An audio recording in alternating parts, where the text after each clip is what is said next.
السلام عليكم ورحمة الله وبركاته. كلنتي wanaagsan khiyaaray meel kasto aad naga daawareysaan ku soo dhawaada mar kale iyo mid ka mid ah barnaamijyada maanta oo khamiis aan idin soo gudbinayno. taariikhdu waa 13 bisha Juun sanadka 2024. barnaamijkuna waa kii labaad ee maanta aan idin soo gudbinayno khamiis ah. qodobo muhiim ah ayaynu barnaamijka idinkugu soo gudbin doonaa. qodobada waxaa ka mid ah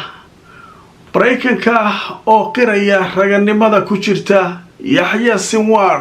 oo ah hogaamiyaha Hamas ee Gaza.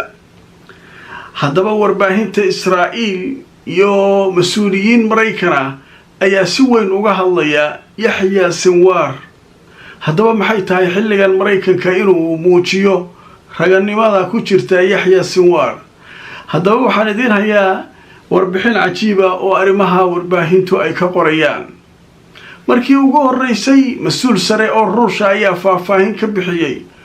hubka ay doonayaan inay siiyaan wadamada nacab reer galbeedka ma ku jiri doona nuclear mise kuma jiri doono. haddaba tafaasiil markii ugu horeysay Ruushka oo sharaxaya hubkaas ay bixin doonaan ayaanu iyana barnaamijka idinkugu faaqidi doonaa. barnaamijka waxaa sidoo kale aan idinkugu haynaa Xuutiyiinta oo weerar cirkaa lagu qaaday, iyaguna weerar ku qaaday markab maraya badda. xaaladda badda cas halkee bay maraysaa iyana wararkii ugu dambeeyay ayaan idinkaga hayaa. haddaba qodobadaasi iyo kuwo kale iyo wixii kale ee soo kordha barnaamijka intaynu ku jirno ayaanu falanqayn doonaa. kulanti wanaagsan khiyaaray meel kastoo aad joogtaan ku soo dhawaada mar kale iyo mid ka mid ah barnaamijyada aan idinkugu soo gudbin doono maanta oo khamiisa waana barnaamijkii labaad. haddaba qodobada barnaamijka way noo soo socdaan. marka ugu horeysa waxaynu ku hormaraynaa ciidanka Israa'iil ayaa soo saaray warbixin maalmeedkiisii uu kaga hadlayay khasaaraha ciidankooda soo gaaray saacadihii la soo dhaafay dagaalka ka soconaya Gaza, iyadoo la rumaysan yahay dagaaladu inay culus yihiin maalmihii la soo dhaafay. haddaba wakaaladda wararka Anadolu ee waddanka Turkiga waxay sheegaysaa 11 ka tirsan ciidanka Israa'iil inay sheegteen inay dhaawacmeen magaalada Gaza 24 saac ee la soo dhaafay dagaalka halkaa ka soconaya. haddaba waxay sheegeen ciidanka Israa'iil 11 ka mid ah militariga Israa'iil inay ku dhaawacmeen weerar ka dhacay Gaza 24 saac ee la soo dhaafay.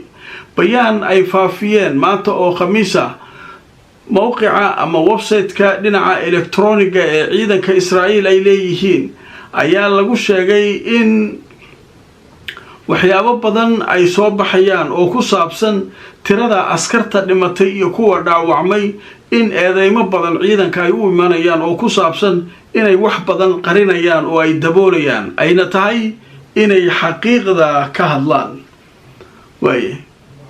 warbixintu marka laba qodob ayay daaran tahay sideedaba. qodob waxay sheegeen 24 saac ee la soo dhaafay 11 askari ayaa naga dhaawacantay dheh. waxa aragteen oo nagti la iska gelinayo, hoobiyaha dhin taangiga la gubayo, waxa socda dagaalka Rafax iyo meelahan ka socda oo laga yaaban yahay ayay waxay leeyihiin 11 naga dhaawacan. hadda koor marka waxaan idinku iri sheegashada ciidanka Israa'iil dadku kuma qanacsana, wariyaashu kuma qanacsana, xataa dadkoodii Yahuudda ahaa kuma qanacsana. hadda marka website-ka ciidanku ay leeyihiin qoraalka lagu soo qoray ayaa lagu cadeynayaa. waxaa la leeyahay ciidamadu waxay helayaan xogo ku saabsan dadku inaanay kalsooni ku qabin waxa ay u sheegayaan oo ah tirada askarta dhimatay iyo kuwa dhaawacmay ee ay gudbinayaan. fiiri, ayagii laftirkoodii ayaa waxay leeyihiin waana la ka shakisan yahay, laakiin waxaasuu sida loo arkay maaha. marka meesha waxaa ka ogaanaysaa in wax badan la qarinayo. haddii askarta intaan le ay dhaawacmayso, sidee askartii waa naga le'atay waa dhammaatay loo dhahaa? barnaamijkan kii ka horreeya haddaad daawatay waad ogtahay 7,000 in ka badan oo askariya u baahnaa leey maalin hore abaanduulaha ciidanka wuxuu yiri 5 guutaa loo baahan yahay cusub ciidan meesha lagu maayo marka hawshaasu marka wararkii ugu dambeeyay khasaaraha ciidanka Israa'iil waxaa noo soo socota warbixin cajiiba oo ku saabsan Mareykanka oo qiraya raganimada hogaamiyaha Hamas ee Gaza Yahya Sinwar waa ninka ku jira godadka ee hogaaminaya muqaawamada al-Qassam waxa dhan ninka hogaaminaya ninka uu ka go'aanka maxaabiista la sii deynay waxa dhan waa ninkaas haddaba Mareykanku waxay leeyihiin ninka raganimadiisa waa qirn sheeko cajiiba oo arinta ku saabsan way noo soo socotaa laakiin markan waxaynu ka hormarinaynaa Ruushka ayaa waxa la leeyahay markii ugu horeysay waxay faahfaahinayaan hubka ay doonayaan inay siiyaan dawladaha nacab reer galbeedka maalin hore waxaan idin sheegay madaxweynaha Ruushka inuu arinta ka hadlay annagana hubaan siin doonaa dawladaha macalinka weyn iyo xirtiisa nacab sida iyaguba ay Ukraine hub u soo siiyeen annaga ay nagu weerarayso markaas haddana waxa sii raaciyay hadalkii waxba lagama soo qaadin hadalkii muxuu ahaa Putin waxay isiraadeen Putin dhowr jeer oo hanjabay nuclear isticmaalayna wax kastuu dhahay marka xogaa hadalkiisa waska waabis waay waa hadal iska hadal oo handalaad iyo waxaas waay laakiin waxa hadlay wasiirka arrimaha dibadda halkaan ay idinku soo gudbiyay barnaamijka Lavrov nikolina Sergey Lavrov marka reer galbeedku hadalkiisu dhabay u qaataan waa idin sheegay waxa idinku yiri Lavrov warkiisa dhaba loo qaatay marka nimankii warkii dhabay u qaateen warbaahintoodii cabaad ka baxay waxa la leeyahay Ruushka hubka uu rabo inuu dhiibo waa hub noocee ah haddaynu ogaano Ruushka inuu nuclear iyo wax la mid ah dawlado annaga nacab u gacan gelinayo annagana waxaan u gacan gelinaynaa dawlado isaga nacab hubka nuclear-ka aan haysan oo Ukraine number 1 ka tahay hal la isku baabao meel walba nagtaa la iska geliyo annaga Ruush noogu bootayna nuclear aan qaybina yaa uga fataxun annagana waa qaybinaynaa adduunka dhan hayslo holco sheekada cirka gashay marka nimankii Ruush ahaa maantay waxaad moodaa xaaladdu inay dejinayaan xaalku inay xoogaa dejinayaan marka waxaa hadlay madaxweynihii hore marna soo noqday ra'iisul wasaarihii hore ee Ruushka marna ah saaxiibka koobaad ee Putin haddana ah ninka labaad ee guddiga amniga qaranka waddanka Ruushka ayaa hadlay haddaba marka aan idin soo warbixin ninka laga qoray waxa la leeyahay mas'uul sare oo Ruush ah ayaa sheegay inay waajib tahay in Ruushka uu bixiyo hub una siiyo dawlado mucaarad ku ah reer galbeedka haddaba warbixinta marka way sii socotay waxa leeyahay ku-xigeenka madaxa golaha amniga qaranka Ruushka Dmitry Medvedev ninka la yiraahdo waxaa la sheegay in lagama maarmaan ay tahay in hubka ay Ruushku haystaan oo kala duwan marka laga reebo nuclear ay siinayaan dawladaha ka soo horjeeda reer galbeedka warka waa cadeeyeen markaa Ruush awal waxba isku hoosjiro waa la wareeray Ruush nuclear hadda rabaa inuu dawlado nacab reer galbeedka gacanta u geliyo war adduunku waa lagu kala tagaa qayla bilaawad hadda marka Medvedev wuxuu leeyahay hubka aan dhiibayno waa hubka uu haysto Ruushka nooc kasta uu ahaado laakiin marka laga reebo hubka nuclear-ka marka mujeedaa meeshaas xogaa yar waa la cadeeyay reer galbeed xogaa marka waa degeen waa yaabanay maalmahan haddii Taliban nuclear loo soo dhiibo maxaa yaala waxaan nacab Mareykan haddii nuclear gacanta loo geliyo maxaa yaala niman xuuti la yiraahdo badan uu Mareykan ka mari lahayaa drone iyo waxa ka nafta uu keenay nuclear haddii loo dhiibay yaa hooyanaya meesha waa la kala tagaa marka hadda wuxuu yiri xaalku marka Ruushka xogaa marka wuu cadeeyay wuxuu yiri hub kasta waa dhiibaynaa laakiin marka laga reebo nuclear ba dhiibayna nuclear lama siinayo nuclear ku waa khatar marka waa haysanayna nuclear laakiin waxa kale oo dhan waa dhiibaynaa kuwaasaba ciida ka badan gantaalaha uu haysto iyo waxa kan hadii kuwan dadkan kulligood la siiyay maxaa yaala meeshan marka xaalku halkaas uu maraya Ruushkuna sidaas ayuu u cadeeyay walwalkii waxaan u malaynayaa qolooyinkii reer galbeedku inuu ka yaraanayo hadda sheekadii Sinwar waa noo soo socotaa laakiin marka waxaan galaynaa xuutiga maalmahan waxaad moodaa carcar ayuu la soo baxay caadi ma ah xalay barnaamijkii aan idiin soo daayay Yaxya Sinwar uu lahaa markabaan dejinay oo biyaha cabsiinay oo ilaa hadda sii socdo yiri markii iigu wardambeysay wuxuu yiri Yaxya Sinwar nagta inta ka gelinaan biyo cabsiinay wuu sii socdaa waa degaaya kaas doon daroona iyo diyaarad daroona iyo gantaalo blaastiga oo kuwa lagula diriro aan wax yar sugu darno yiri barnaamijka xalay ayaa si weyn ugu faafayay oo Yaxya Sariic uu ka hadlayay hadda maanta waxa leeyahay warar cusub soo kordhay oo ku saabsan dhanka badda cas telefishinka Al-Carabiya ayaa wuxuu leeyahay weeraro dhinaca cirka ah ayaa waxa qaaday Mareykanka iyo Britain waxay ku qaadeen gobolka la yiraahdo Xudayda oo ku yaala dalka Yemen dhanka kale weerar dhinaca gantaalaha ah ayaa isna lagu qaaday markab marayay bariga magaalada Cadan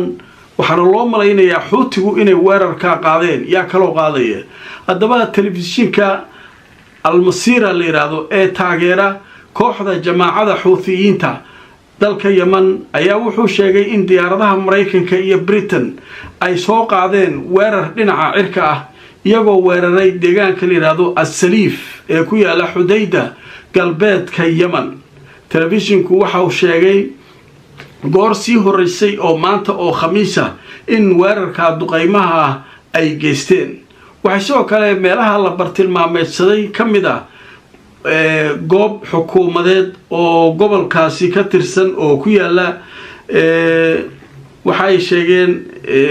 wakaalada wararka ee yiraahdo Al-Caalam Al-Carabi in iyana ay sheegtay dhowr goobood oo kale oo xarumaha dawladda ee hoostaga xuutiga la duqeeyay oo la weeraray dhanka kale Al-Carabiya waxay leedahay waxa isna soo gaaraya warar sheegaya in markab lagu weeraray dhinaca bari ee Cadan meesha la leeyahay oo markabka gantaalo lagu weeraray hawsha iyaduna halkaas ay maraysaa xuuti hawshiisa maalmahan caadi ma isaga iyo muqaawamada Ciraaq iyo wuxuu leeyahay sawaariiqda garbaha leh ayaan ku weerarnay diyaarad hadhiin dooma daroona iyo waxba maalmahan xaalku caadi ma marka kulay markabka cusub oo la sheegayo weerarkiisa iyo wixii kale oo soo kordha iyo weeraradan cirka iyo waa laga yaabaa in uu soo hadlo ninkii Yaxya Sariic isagu waqti dambe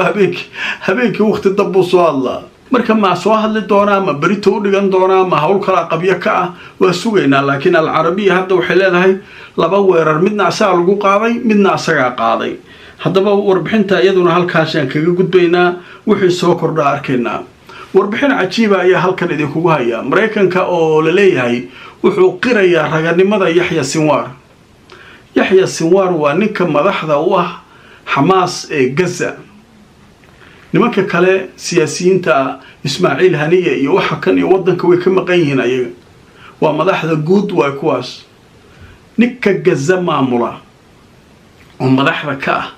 oo Al-Qassam iyo waxa kan iyo kulli ciidanka ay hoos yimaadaan madaxweynaha ka Gaza Yaxya Sinwar waa ninka Israa'iil ay aad u raadisay ay weysay hatta meydkiisa war hatta lafiisa isagoo baaba'san halla keen ha sheegin waa soo taagay godkaanu ka baxay mid uu ku jira la soo helay saan ha sheegin ninkii marka hadda Mareykan waxa leeyahay waxay u qireen raganimo u qireen ninka sideedaba hadaa wax iska dhiciso raganimo lagu qira laakiin hadaa fulay noqoto dulli ahoo aan waxba gelin cid aad u tirsantahay male ma fahmaysaa hadda Mareykankii ninkan argagixisa waaye waa kana lahaa hadda waxa leeyahay raganimo u qireen ninka haddaba marka aan idin tuso telefishinka Al Jazeera ayaa wuxuu leeyahay isagoo soo xiganaya joornaalka weyn ee ka soo baxay Israa'iil ee la yiraahdo Macaarif Washington waxay ku qanacsan tahay in go'aanka heshiiska maxaabiis isdhaafsiga ay ku jirto gacanta Yaxya Sinwar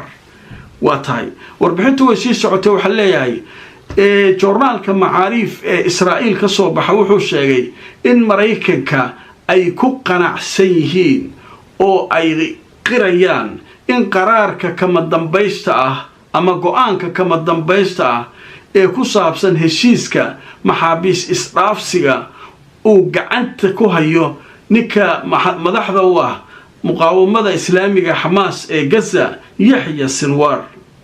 haddaba joornaalka Macaariif oo warbixinta sii wata wuxuu leeyahay waxaan ka soo xiganaynaa ilo sirdoon oo Mareykan ah in Yahya Sinwar ay Mareykanku aaminsan yihiin inuu awood u leeyahay wax kasta inuu kaga hortago Israa'iil. waa nin ragay leeyihiin wax walba asagay ka go'aan Israa'iil waa iska difaaci kariyaa waana nin ku kalsoonay leeyihiin in wax walba isaga uu go'aan ka gaari karo hadday tahay wada hadalka iyo wax kasta.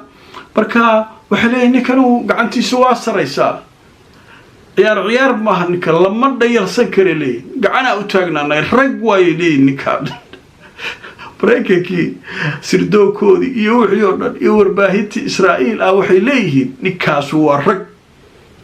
dadkan dooxa dhoobanoo Yahya Sinwar Xamaas la shiraa kan waa la leeyahay waxaasoo dhan wax lagu jeeda banay ninka bahasha gacanta ku haysta wada hadalku waa socona waa fasaxay waa asaga wax wada hadala ma jiraan qam ninkaas waayay ninkaas aan raga ninkaas gacana u taagnay leeyahay. midda labaad oo ay Mareykanku ku amaanayaan waxa kamid ah waxay yiraahdeen ninka kanu Israa'iil inuu iska dhicinayo aaminsan yahay wuuna iska dhiciyay waa ragay leeyihiin. mar saddexaadka waxay leeyihiin yadul culya uu leeyahay macnaha gacanta saraysa go'aamada ninka iska lawaa nin cabsada maaha yaa saas le marka Mareykan xagee lagu soo qoray joornaal Israa'iil oo lira Macaariif ninka ay ka hadlayaan waayo Yahya Sinwar. Yahya Sinwar maxay ku tilmaameen argagixiso isaga iyo Xamaas waa argagixisadeen haddana waxay leeyihiin waa khatar looma dhawaa karo ninkan. marka hadii wax la iska dhiciyo saas waaye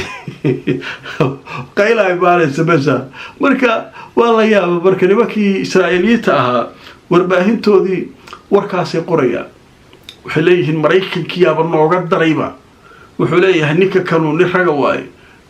wax walba isaga gacanta ku haystay leeyahay. marka barnaamijkii qodobkaas ugu dambeeyay labaad barnaamijkan kii ka horeeyay oo koobaad ahaa isna aad ayuu xiiso badan yahay macluumaad aad u fara badan ayaa ka heli doontaa saacado ka hor ayaa soo geliyay. waqti yar kadibna barnaamijkii saddexaad ayaa isaguna aan qayb ka mid ah gacanta ku hayaa aan idiin soo gudbin doonaa haddii alla idmo barnaamijka saddexaad. fakar iyo aragti waxaa qabtaan noogu soo qora qaybta fariimaha ama commentiska